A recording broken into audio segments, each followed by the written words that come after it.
जे background पे मी दुनिया मतलब जो मेरा बैकग्राउंड जे परिवार से भी छूँ मी लगे कि मैं आईएएस सिलेक्शन में आने मेरे उद्गार बहुत ज़्यादा है वही बात हम तो कुछ नहीं चाहिए सही बात ये है कि अभी भी मैं चाहे आप थे रुद्रप्रयाग भेज दो आप थे पिथौरागढ़ भेज दो आप थे इंडिया कास्ट को भी भेज दो तब भी जो भी मिल गया ये टाइम पर ये बहुत बड़ी बात है मतलब हमारे परिवार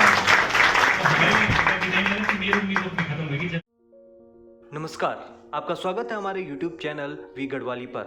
अगर आपने हमारे चैनल सब्सक्राइब नहीं किया है तो सब्सक्राइब कीजिए और अपने दोस्तों के साथ भी शेयर कीजिए। आज की कहानी है जनता के पसंदीदा आईएएस अफसर मंगेश घिल्डियाल की।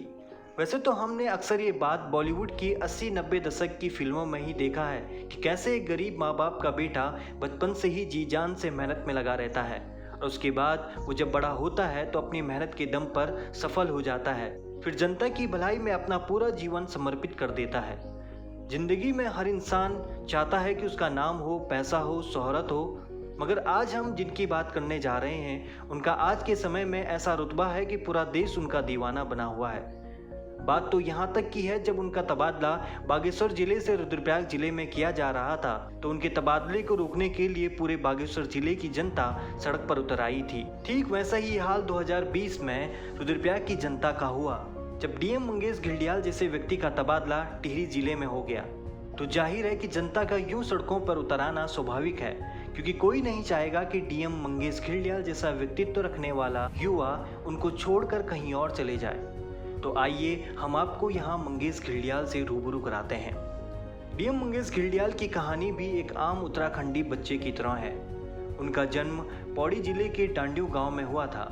उनके पिताजी प्राइमरी स्कूल में टीचर हैं और उनकी माता गृहिणी। मंगेश घिल्डियाल की प्राथमिक शिक्षा प्राथमिक विद्यालय डांडियो गांव से हुई है। इसके बाद उन्होंने गांव से 5 किलोमीटर दूर राजकीय उच्चतर प्राथमिक विद्यालय पटोटिया से हाई स्कूल की और 12वीं राजकीय इंटर कॉलेज रामनगर से। वहीं बीएससी और एमएससी फिजिक्स में उन्होंने डीएसबी कैंपस नैनीताल से किया। उस समय मंगेश के साथ उनके 2 और भाई भी रहा करते थे, जिसके कारण घर में पैसों की तंगी आ रही थी।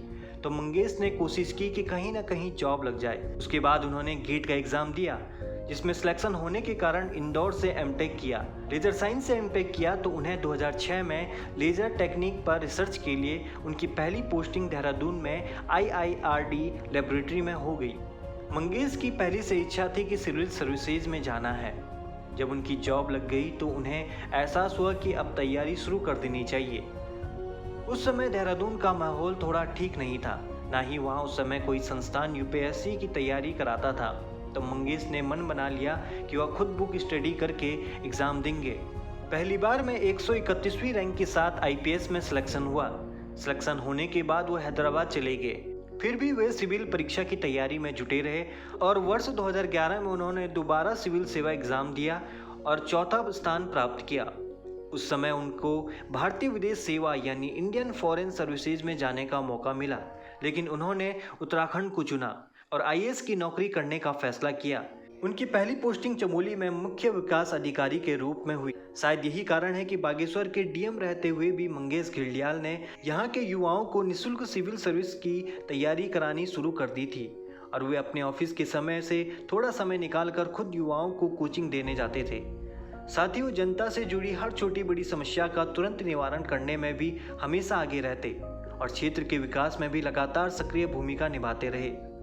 मंगेश घिल्डियाल की पत्नी उषा घिल्डियाल, जो कि पहले गोविंद बल्लभ पंत कृषि एवं प्रौद्योगिकी विश्वविद्यालय पंतनगर में सीनियर वैज्ञानिक थी, अब वो नौकरी छोड़कर रुद्रप्रयाग जिले में शिक्षा की बेहतरी के लिए कार्य कर रही थी।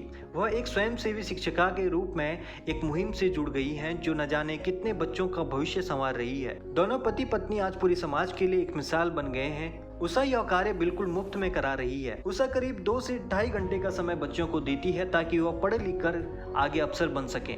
उन्होंने जिला मुख्यालय रुद्रप्रयाग के राजकीय बालिका इंटर कॉलेज में 9वीं व 10वीं की छात्राओं को न सिर्फ नियमित रूप से अंग्रेजी पढ़ाया बल्कि उन्हें प्रतियोगी परीक्षाओं के लिए भी तैयार किया।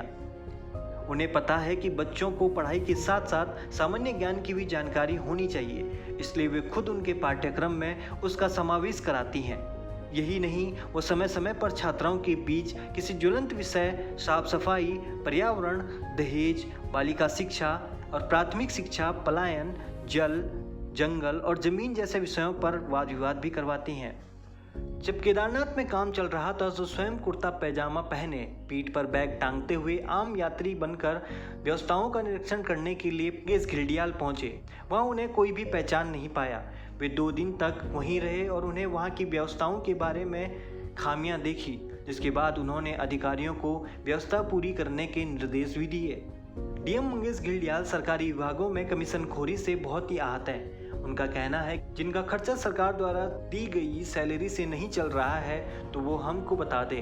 हम उनकी एप्लीकेशन को शासन को प्रेषित करेंगे और कहेंगे इनको रिटायरमेंट दे दिया जाए। तो ये थी कहानी जनता के फेवरेट डीएम मंगेश घिल्डियाल की। अगर आप उत्तराखंड से जुड़ी और भी अनोखी कहानियाँ सुनना चाहते हैं तो हमारे चैनल को सब्सक्राइब जरूर करिएगा।